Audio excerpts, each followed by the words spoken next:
Mesdames et messieurs, bienvenue au débat du dimanche. Trois thèmes avec nos invités cette semaine. Le premier, c'est ce forum sur la paix tenu à Paris à l'initiative du président français Emmanuel Macron. Une dizaine de chefs d'État africains y étaient, dont ceux du Sahel, les présidents Idriss Déby Itno du Tchad, Mahamadou Issoufou du Niger, Ibrahim Boubacar Keïta du Mali. Nous allons en parler.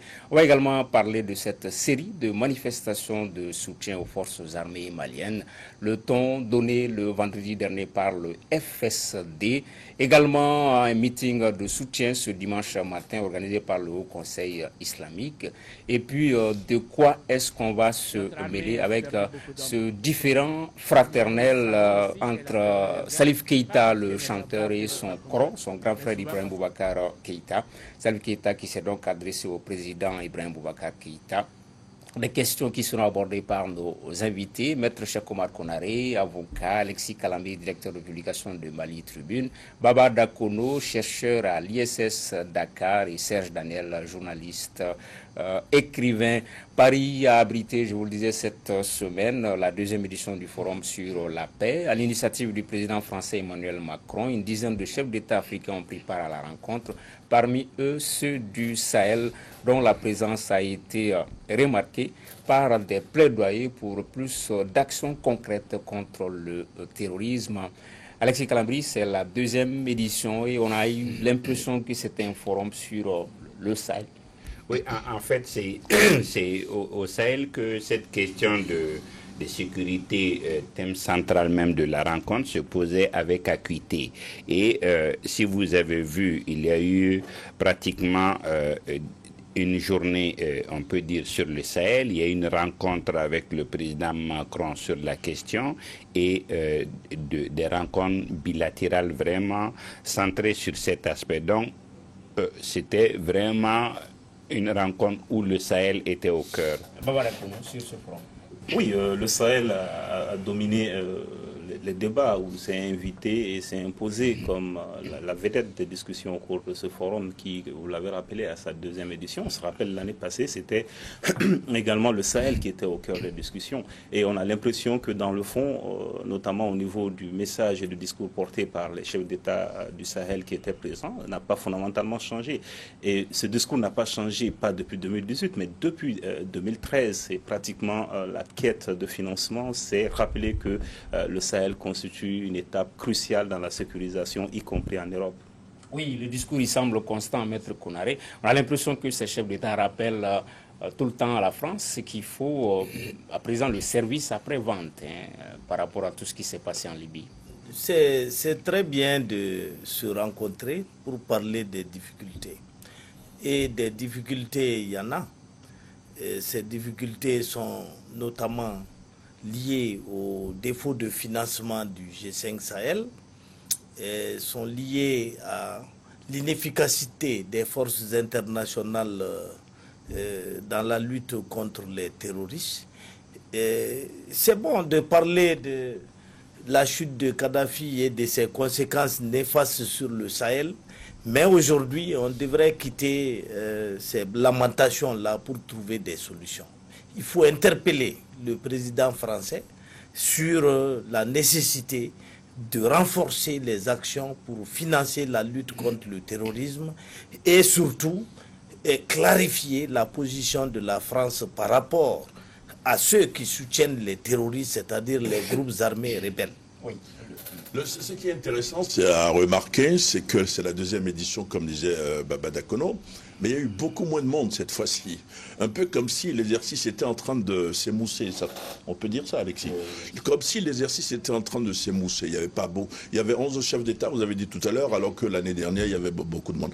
C'est peut-être aussi parce que le résultat, on n'a pas les résultats qu'on attend de ce genre de rencontre. C'est vrai qu'il y a beaucoup d'apartheid, etc. dont on peut discuter en privé, etc. Le président français a annoncé des actions fortes pour quelques semaines, dans quelques semaines. Mais c'est en même temps aussi un lieu où il y a un plaidoyer. Le président tchadien, par exemple, a dit on ne nous a pas donné les moyens. Il a rappelé, par exemple, que pour la lutte contre Boko Haram, Bruxelles avait promis il y a quelques années, en 2015, par exemple, 50 millions d'euros, mais on n'a toujours pas les 50 millions d'euros. Et c'est vrai que l'impression qu'on a, c'est que les choses n'avancent pas.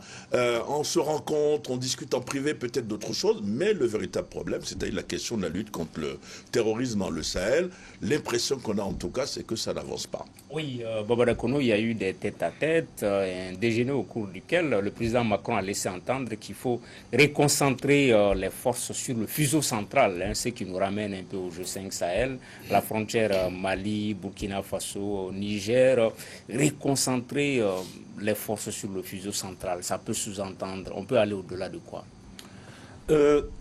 C'est quand même paradoxal ce propos, parce que quand on voit la mise en place de la force conjointe depuis qu'elle est déployée, le fuseau central est le fuseau qui a le plus fonctionné.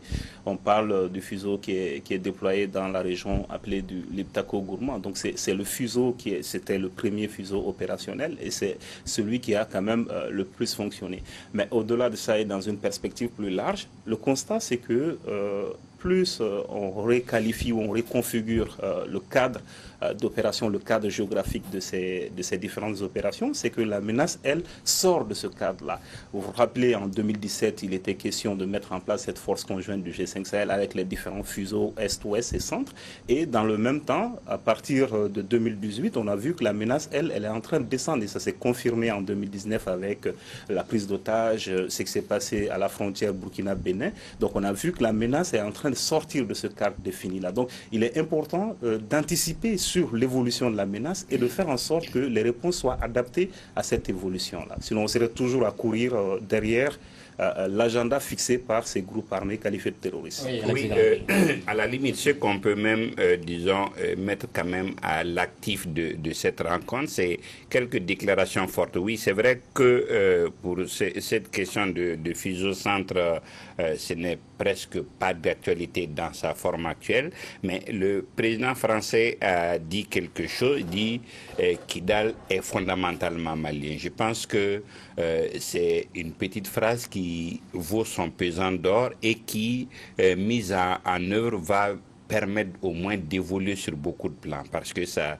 donnera une visibilité par rapport à une large partie où sévit l'insécurité et ça permettra plus de la facilité de mouvement des troupes. Oui, on a entendu également cela, Maître Konaré. On a même entendu que prochainement, le chef du gouvernement se rendrait à Kidal, même si certains Maliens n'ont pas aimé peut-être la forme que ce soit dite là-bas et par qui.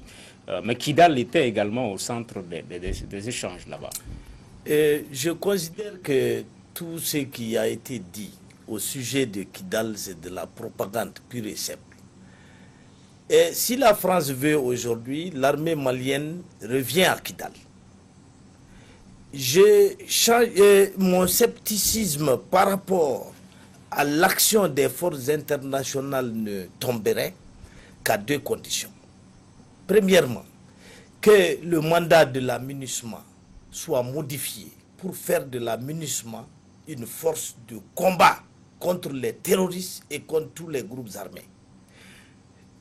Que cette MINUSMA nous permette donc de reprendre nos frontières, parce que si nous ne reprenons pas nos frontières, nous ne pourrons jamais lutter contre les groupes terroristes. La deuxième condition, c'est que désormais, n'est-ce pas, l'ensemble des forces internationales aillent de pair avec l'armée malienne pour désarmer tous les groupes armés qui évoluent sur notre territoire. C'est la seule condition pour qu'on puisse gagner la lutte contre le terrorisme. C'est la seule condition pour que l'État malien puisse reprendre le contrôle de son territoire. D'accord. Sinon, aller dire que Kidal est malien, Gao est malien, ça sert à quoi? Ça nous avance à quoi? Vous savez, à un moment, dans la communauté internationale, il y a eu ce qu'on appelait le droit d'ingérence humanitaire. C'est-à-dire que lorsqu'il y a famine, lorsqu'il y a crise quelque part, la communauté internationale a le devoir d'intervenir pour régler, aider les gens. Je pense qu'il faut créer un devoir de, je dirais pas d'ingérence militaire, mais je dirais d'assistance militaire. Disons les choses telles qu'elles sont.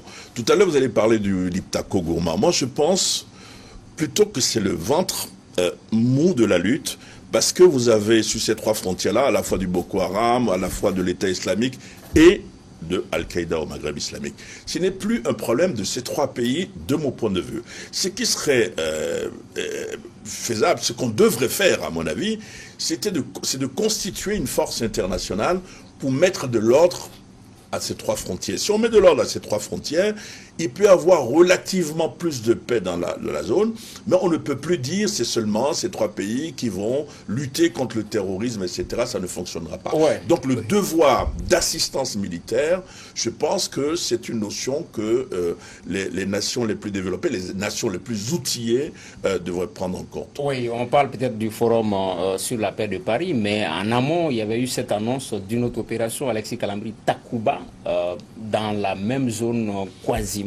Oui. Est-ce que ça pourrait faire changer quelque chose? Oui, en fait, ça fait changer. On voit au moins de plus en plus, on annonce de plus en plus des opérations de ratissage qui rapportent qui font des résultats. Donc, je pense que de plus en plus, c'est bon pour le moral parce que on voit toutes les saisies, toutes les arrestations et les neutralisations qui se font.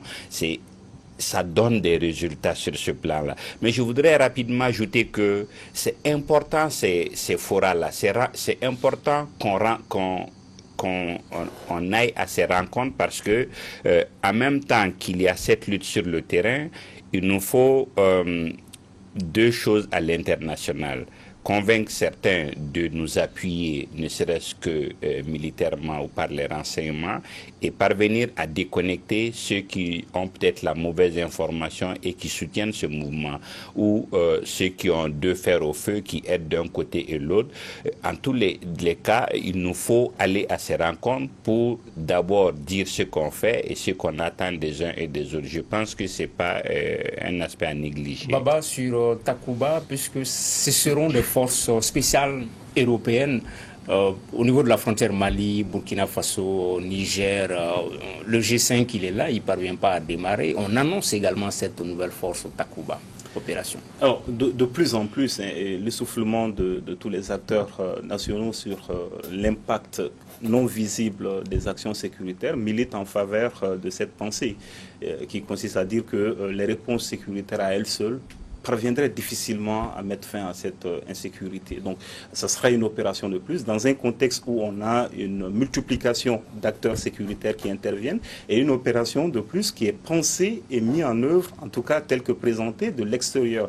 Alors que, je le dis à l'entame de mon propos, le discours n'a pas fondamentalement changé au niveau des chefs d'État africains. Ce qu'ils voulaient depuis 2013, depuis 2012 d'ailleurs, quand on parlait de la migration de la MISEMA à l'époque, qui était la mission de l'Afrique de l'Ouest, de la CEDEAO au Mali, à la MISMA, qui est la mission de l'Union africaine au Mali, c'était une force africaine qui serait adossée au chapitre 7 des Nations Unies. La création de la force conjointe du G5 Sahel participait de cette volonté des chefs d'État africains d'avoir une force africaine qui serait déployée, mais qui se soucierait moins des questions de financement, parce que serait prise en charge par le Conseil de sécurité à travers le chapitre 7. Donc, véritablement, c'est ce schéma-là qui est celui des chefs d'État africains. Donc, je vois mal comment l'autre schéma qui est celui des acteurs européens pourrait s'insérer dans ce contexte déjà assez difficile. Je voudrais ajouter tout simplement, vous avez les armées des trois pays, des pays du G5, vous avez les armées nationales, vous avez Barkhane, vous avez la MINUSMA, et on vient nous parler de Takuba, c'est ça, Takuba. Ouais. Je dis, c'est trop. Si on ne réussit pas à faire ce qu'on n'a pas pu faire avec les autres, qu'est-ce qui nous prouve qu'avec des forces spéciales européennes, on peut faire ça? Donc, il ne faut pas non plus que nos dirigeants acceptent ce qu'on nous propose forcément comme ça, sans participer à l'élaboration d'une stratégie claire. Je pense, j'ai une crainte, c'est que ça peut être une force de trop.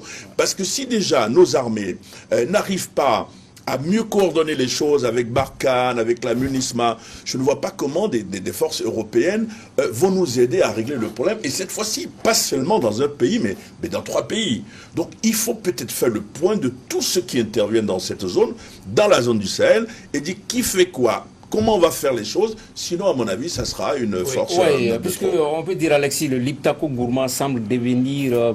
c'est pas un désordre, puisque à côté, il y a d'autres forces spéciales, américaines notamment au Niger. On se rappelle l'embuscade de Tango. Il y a une convergence de forces spéciales. Pour quel résultat? Il y a effectivement beaucoup de forces spéciales. Ouais. Il y a beaucoup d'opérations et à la limite, on semble se marcher dessus sans pour autant parvenir à endiguer le problème. Mais ce qui met un peu mal à l'aise avec ta combat, c'est que c'est la première fois qu'on annonce une opération. Généralement, ce qu'on voit avec les Français, quand ils font un communiqué, ça veut dire l'opération s'est terminée il y a 1 mois très souvent, ou 1 semaine en tout cas. C'est rare qu'ils annoncent des choses comme ça à l'avance. Donc, c'est la question qu'on se pose. Pourquoi annoncer ce qui va se passer voilà. Ok, maître, est-ce qu'il ne faut pas renforcer le G5 Sahel, puisqu'on a même vu un communiqué de presse du G5 Sahel qui parle de patrouilles pendant les 2 premières semaines du mois de novembre, avec des résultats assez probants. Ça veut dire que même si c'est insuffisant, ça peut aller, ça peut marcher. Au lieu d'amener des nouvelles opérations chaque 6 mois, peut-être qu'il faut renforcer l'existant, en l'occurrence le G5 Sahel, dans cette zone-là. Même si vous avez la meilleure armée du monde, si cette armée n'a pas de cap politique bien fixé, elle ne servira à rien. Le cap fixé à tous ces groupes, à toutes ces armées internationales, est-ce que ça consiste à récupérer les frontières du Mali et à les sécuriser? Non. Pour la bonne raison que ces frontières sont contrôlées par un groupe armé qu'on considère comme un partenaire, alors que c'est un groupe rebelle. Je veux parler de la SEMA. Donc, tant que ces forces n'ont pas pour cap de déloger la SEMA de Kidal et de restituer les frontières du Mali au gouvernement malien, elles viendront se balader, elles ne serviront à rien, toutes ces forces. Ok. Voilà, que ce soit des forces spéciales européennes, américaines, arabes ou je ne sais pas quoi. Oui, un dernier mot là-dessus avant de venir au soutien à l'armée malienne. Alexis a parlé tout de suite de l'utilité de ces forums-là et de ce forum-là. C'est vrai que c'est utile, mais il faut quand même évaluer, Serge également a parlé d'évaluation des actions, il faut également évaluer l'impact du discours. On l'a dit, c'est un discours de financement porté depuis plusieurs années. On a l'impression que ces chefs d'État ne sont pas entendus. Mais parallèlement, on sait qu'il y a une architecture africaine de paix et de sécurité. On sait que dans cette architecture, on a un fonds africain pour la sécurité et on sait que les Africains ont toutes les difficultés à financer ce fonds-là. On a tellement d'enseignements à tirer de la crise malienne en 2012-2013 qu'on ne comprend pas que jusqu'à présent, les enseignements n'ont pas été tirés et les bonnes résolutions n'ont pas été engagées. Justement, si les armées nationales sont mieux équipées, elles pourraient venir à bout du terrorisme. Justement, série de manifestations de soutien aux forces armées maliennes cette semaine au Mali, à Bamako et même à Ségou, on l'a appris. Le ton a été donné à Bamako vendredi dernier par le FSD avec certaines centrales syndicales, plus d'équipements pour les FAMA, plus d'engagement des partenaires présents au Mali, sont les mots qui sont revenus avec insistance. Nous écoutons ici quelques déclarations. Notre armée a perdu beaucoup d'hommes au front. Et nous savons aussi qu'elle a perdu des hommes, pas parce qu'elle n'est pas brave, qu'elle ne veut pas combattre, mais souvent parce qu'elle manque de matériel. Nous avons voté 1230 milliards de francs CFA à l'Assemblée nationale pour aider l'armée. Malheureusement, ces montants n'ont pas été utilisés à bon escient. Vous vous rappelez de ces avions qui n'ont jamais volé. Vous vous rappelez du manque de matériel dans certains endroits, du manque d'eau dans certains camps. Il est évident qu'avec cet équipement, on ne peut rien faire. Nous sommes là pour dire à ceux qui sont venus aider le Mali qu'ils ont failli. Que ce soit la MINUSMA, que ce soit Barkhane, leur présence au Mali aujourd'hui indique que la stratégie sécuritaire de cet ensemble d'acteurs a échoué.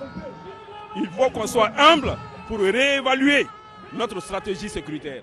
Voilà ce que nous demandons à la France, voilà ce que nous demandons à la MINUSMA, voilà ce que nous demandons au régime du président Ibrahim Boubacar Keïta. Que ce soit au niveau de l'Assemblée nationale, du gouvernement et de tous les acteurs de ce pays, que tout le monde s'implique pour que notre armée soit outillée, qu'on vote un budget adéquat qui puisse permettre à l'armée de retrouver sa dignité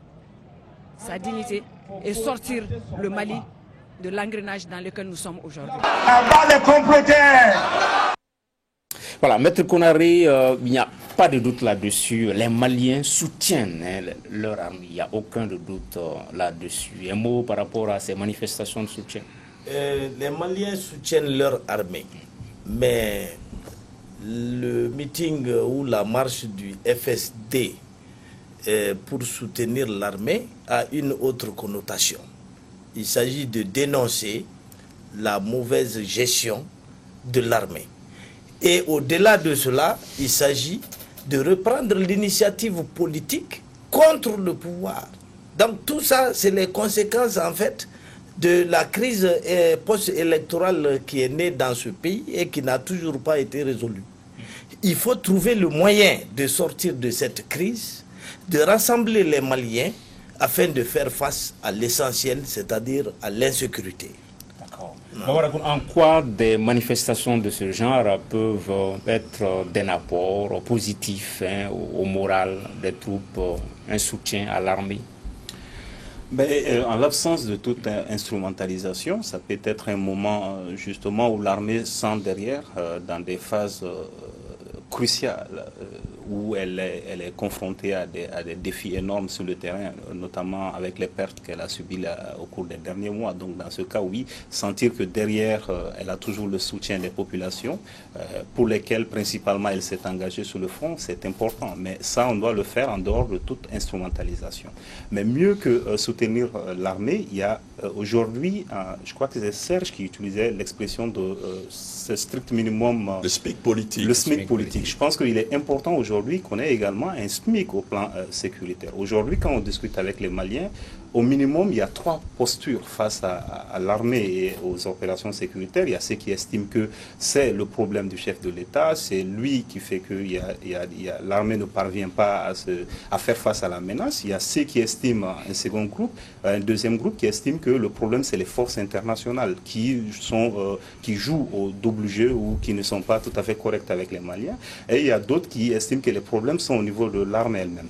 Il est important que toutes ces voix puissent se fédérer, qu'on ait au Mali au moins une question, la question sécuritaire, sur laquelle les gens sont d'accord qu'on va aller dans cette direction, vers cette direction. Oui, si on analyse le discours d'Alexis Kalambir, on a l'impression que ce sont des manifestations de soutien à l'armée, peut-être contre les forces étrangères, et puis également contre la mauvaise gouvernance qui gangrène ce milieu-là. Oui, justement, c'est-à-dire il y a une lecture difficile.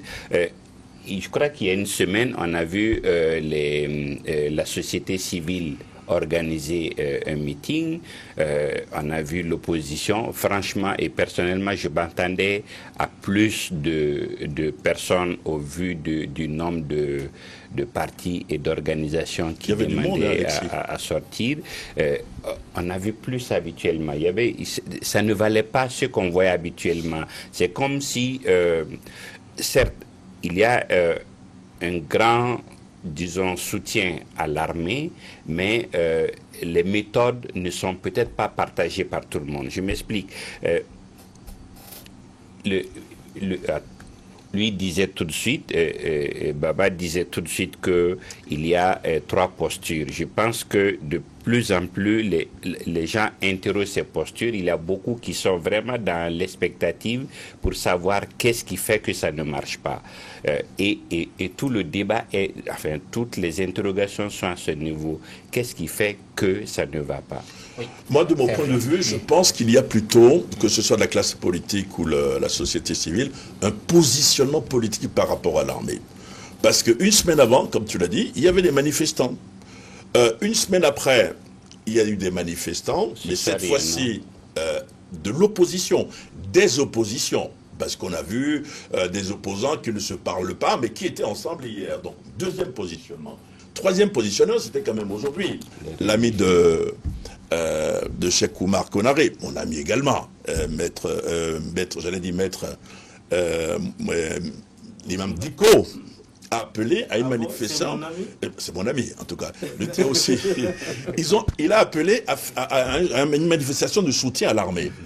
Or, ce que j'ai appris, c'est que les opposants hier avaient souhaité avoir ceux d'aujourd'hui avec eux, et ceux d'aujourd'hui ont dit non, nous aussi nous allons organiser notre...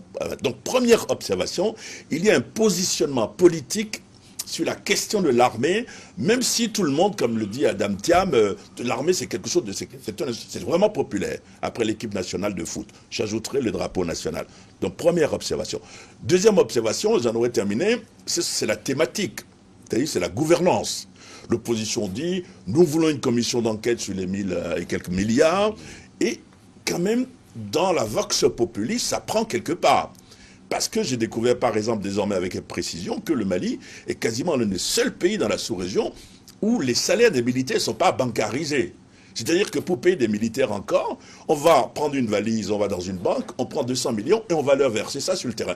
Est-ce qu'il ne faut pas, pour plus de transparence, par exemple, arrêter la billetterie, bancariser le salaire des militaires? Là, ça permettra déjà de savoir combien de militaires nous avons.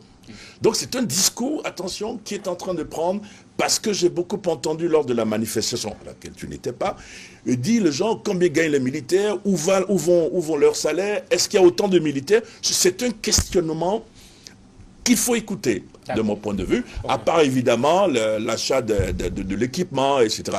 Mais sur la base, ce que j'ai compris, et ça je ne le savais pas, le salaire par exemple des militaires, le salaire n'est pas bancarisé, c'est-à-dire qu'ils ne sont pas payés par une banque, mais ils sont payés, excusez-moi, comme des bananes. Vous allez au marché, pas comme des bananes. Vous voulez acheter quelque chose, vous donnez l'argent, vous donnez la monnaie. Je pense que pour plus de transparence au sein de l'armée, il faut mettre leur salaire, il faut qu'on sache combien de militaires nous avons, combien ils gagnent, et mettre leur pognon à la banque. D'accord. Baba Dagono, au-delà de la gouvernance au sein de l'armée qui a été décriée, il y a une évolution dans le discours du politique par rapport aux forces étrangères. C'était l'une des rares fois où on a vu certains hommes politiques s'offusquer, par exemple, de l'inaction, je cite, de la MINUSMA, de Barkhane et puis des forces étrangères.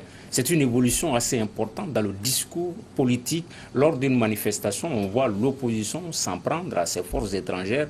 C'était pas trop le cas. C'est le Malien lambda qui avait ce discours-là.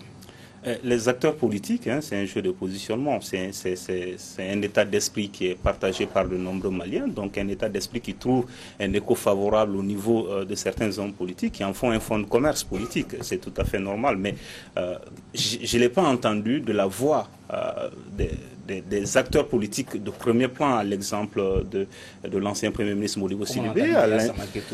Oui, c'est ce que j'ai dit, c'est un fonds de commerce politique. C'est un état d'esprit aujourd'hui partagé par de nombreux Maliens. Donc en tant qu'acteur politique, on se positionne sur la question et ça permet d'avoir une adhésion populaire à son discours.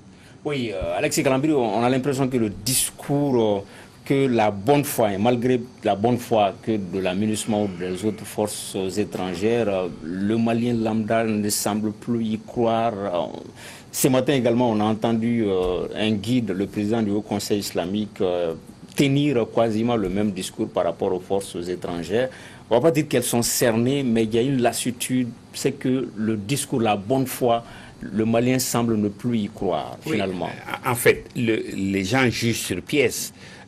Quand vous voyez l'importance de ces forces étrangères, quand vous voyez les moyens qu'ils disent déployer sur le terrain, et quand on voit le résultat et tout ce qu'on a et qu'on perd régulièrement, on est légitimement en droit de se poser des questions. Et c'est ce qui se fait. Mais à la limite, pour moi, il faut que pour les leaders, qu'on évite le piège d'aller vers le point de vue de la Vox Populi, mais à la limite qu'on reste dans les faits. Et les faits, c'est de pouvoir vraiment interroger, disons, l'attitude de nos hommes, de pouvoir interroger notre gouvernance et de la question et et de la logistique.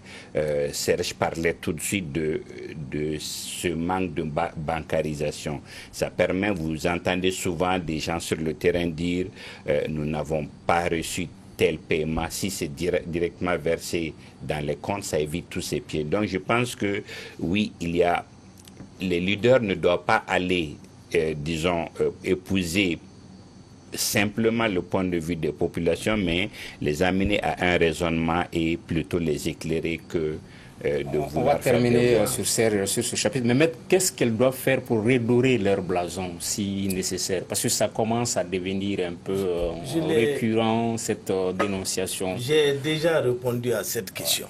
Moi, le problème dans ce pays, c'est que les gens aiment trop philosopher. Prenez la réalité simple et tirez les conclusions. Lorsque toi, tu sors dans la rue, un de tes camarades t'agresse, et il te blesse, tu n'arrives pas à venir à bout de lui, donc tu appelles ton grand frère pour qu'il vienne t'aider. Ou bien tu appelles ton cousin pour qu'il vienne t'aider et que vous le rossiez. Maintenant, ce grand frère vient, c'est l'ONU, c'est Barkhane, 11 700 soldats, des drones, Barkhane 4 000 et quelques soldats, des drones, des chars, des avions de combat, et malgré tout, une petite poignée de terroristes parvient à chaque fois à frapper à l'intérieur de nos frontières. Donc il y a de quoi s'interroger sur l'efficacité du grand frère et même sur sa bonne foi. Est-ce qu'il est vraiment venu t'aider? Ou bien est-ce qu'il est venu contempler, n'est-ce pas, les coups qu'on te donne? D'accord. C'est cette question toute simple à laquelle il faut trouver une réponse. Oui, Serge Daniel. Non, je ne vais pas aller plus loin. On a quasiment le même point de vue sur les choses, mais il y a un questionnement, il y a une réaction de la population, des populations, forcément, il faut comprendre ces réactions-là. En disant, mais oui, mais moi je suis là. J'étais au centre, je vais raconter rapidement une histoire que des populations m'ont racontée au centre, il n'y a pas longtemps. Qu'est-ce qui se passe? C'est-à-dire que vous avez une force d'élite au centre qui sont des Sénégalais très bien formés, très professionnels, qui passent dans les villages, sécuriser les villages, arrêter les terroristes ou de présumés terroristes. Qu'est-ce qui se passe? Les populations ne veulent plus voir ces forces-là.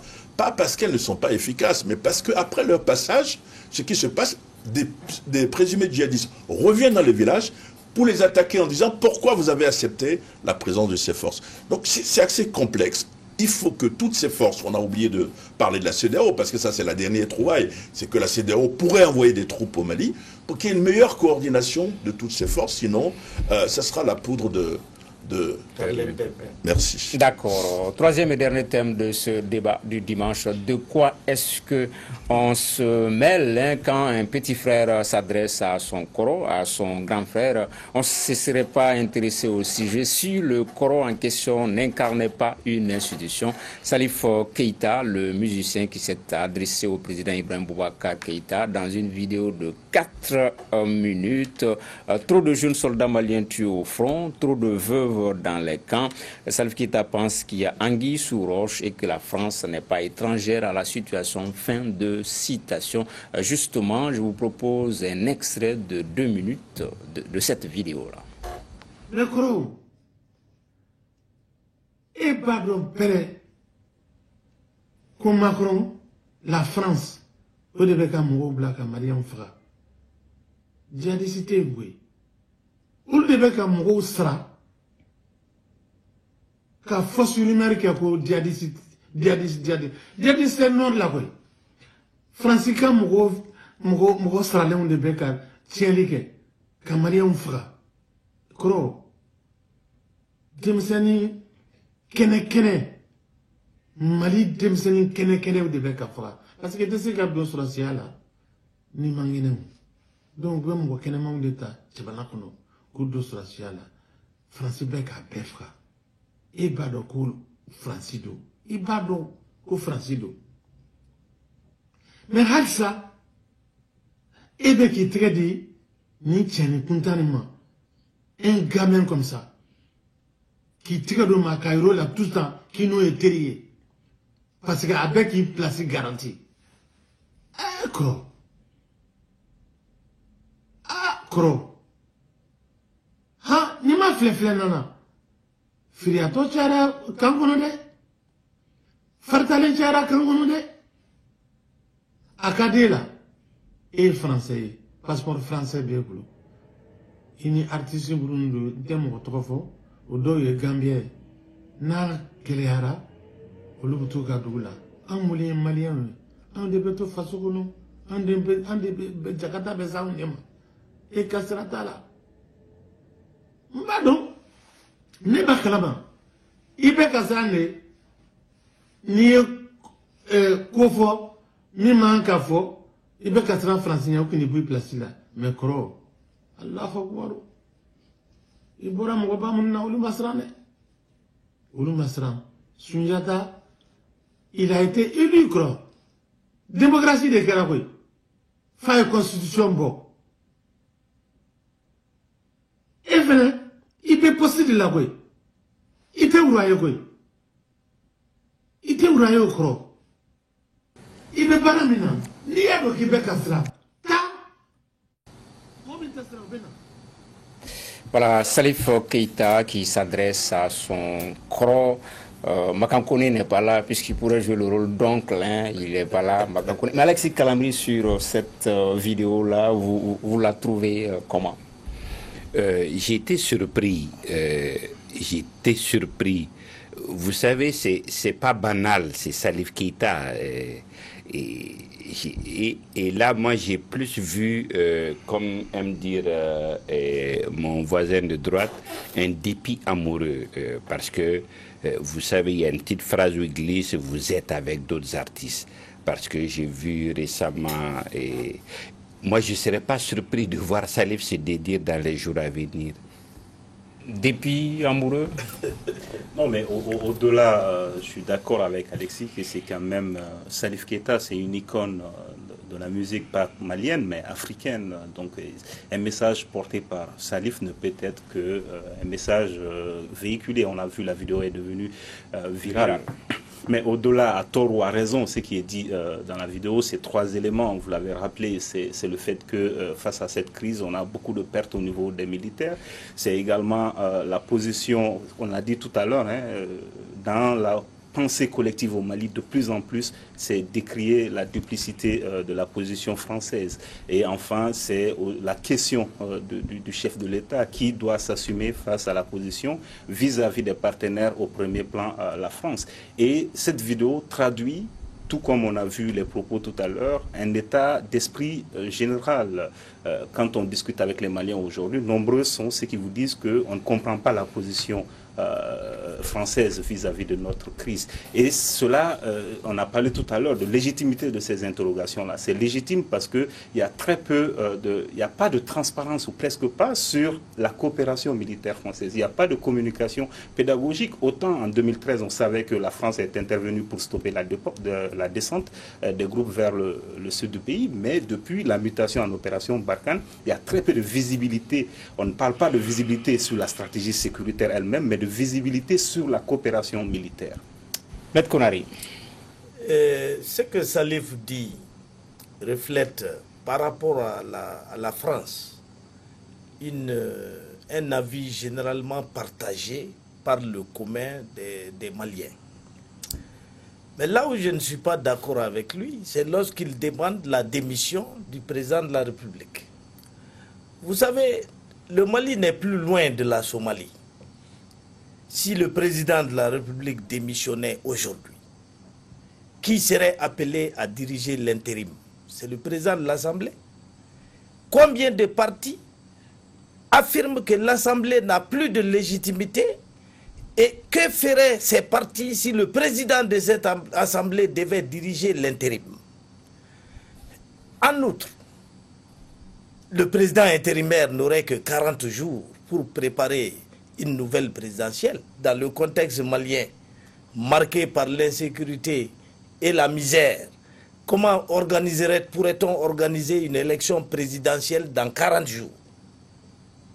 Donc on va tomber forcément dans un régime de transition qui n'est pas réglementé par la loi ni par la Constitution. Et donc, ce qui est arrivé en 2012 avec la bastonnade du président de transition va arriver sous cette nouvelle transition. Et donc ce sera le chaos. Je parle de cette situation parce que cette démission du président de la République est souvent demandée par des acteurs politiques, mais aussi ça vient d'être demandé par Salif. Ce qu'on peut demander par contre légitimement au président de la République, c'est de changer de politique. Changer de politique pour rassembler davantage les Maliens. Sans ce rassemblement, le Mali va continuer à sombrer. Tel est mon avis. Ouais, mais si on revient sur le discours de Salif, ce n'est pas un départ comme ça qu'il a lancé tout d'égo, c'était un départ conditionnel. Il dit si le président a peur, je cite, qu'il parte. Qu'il parte, c'est la démission. Mais si le président n'a pas peur, qu'il reste. Oui, mais lui-même dit qu'il a peur. Moi, c'est la forme d'abord. Dès que j'ai vu j'ai reçu la vidéo, je suis allé sur la page Facebook de Salif pour confirmer. Vous voyez, parfois vous doutez un peu. J'ai pas retrouvé la vidéo sur sa page Facebook. Donc peut-être qu'il a fait sur le coup de pas de la colère, mais je ne sais pas. Il faut peut-être qu'il explique ça un jour.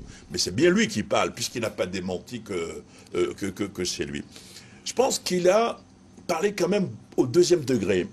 Regardez comment il dit Koro. C'est pas. Il y a beaucoup d'humour dans ce qu'il dit. Il a dit 19 fois. 19 fois, vous avez 4 minutes de vidéo. Est-ce que vous voyez? Donc, il y a un dépit. Tu m'as chopé l'expression. C'est vrai. C'est quelqu'un qui a de l'amitié, de l'amour, de beaucoup. Ils se sont embrassés il n'y a pas longtemps à l'extérieur, le président de la République et lui. Il s'est jeté au pied du président. Donc, est-ce qu'il n'y a pas un dépit sentimental? Peut-être que le Salif va nous éclairer dans ce qu'il dit. C'est un courrier, c'est un message adressé au président de la République. Et j'espère que le président de la République va répondre. Oui, Alexis. Oui, mais de façon générale, ça appelle à l'action. Et l'action, comme disait Maître, il nous faut aller à plus d'explications et plus d'éclaircissements, vraiment par rapport à l'accompagnement des partenaires. Parce que tout montre que même à ce niveau-là, ce n'est pas compris. Et je pense que tout le défi est à ce niveau. Vous avez vu tout juste après les mouvements de Sévaré contre les forces internationales, elles ont entrepris une opération de communication.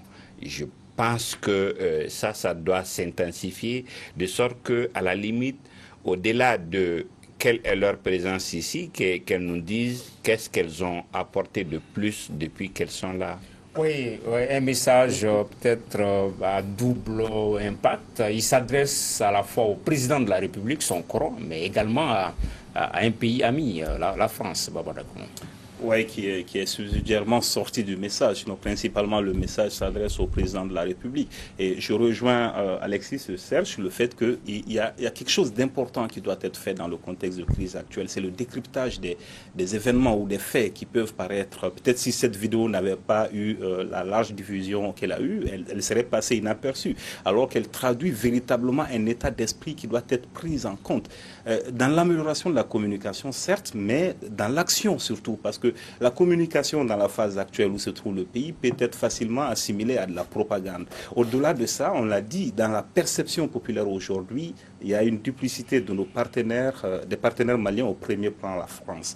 Il faut renvoyer les bons signaux pour qu'on sache que véritablement il y a une volonté de faire face à la crise, d'aider le Mali. Mais cela passe également, je crois que Maître Konader l'a dit, il faut le rappeler, par une prise en main des questions maliennes par les pouvoirs publics maliens. C'est au pouvoir public de donner la direction, de donner l'orientation stratégique, qu'elle soit politique ou sécuritaire, face à la sortie de crise. Parce que ce n'est pas ce qu'il dit qui pose problème.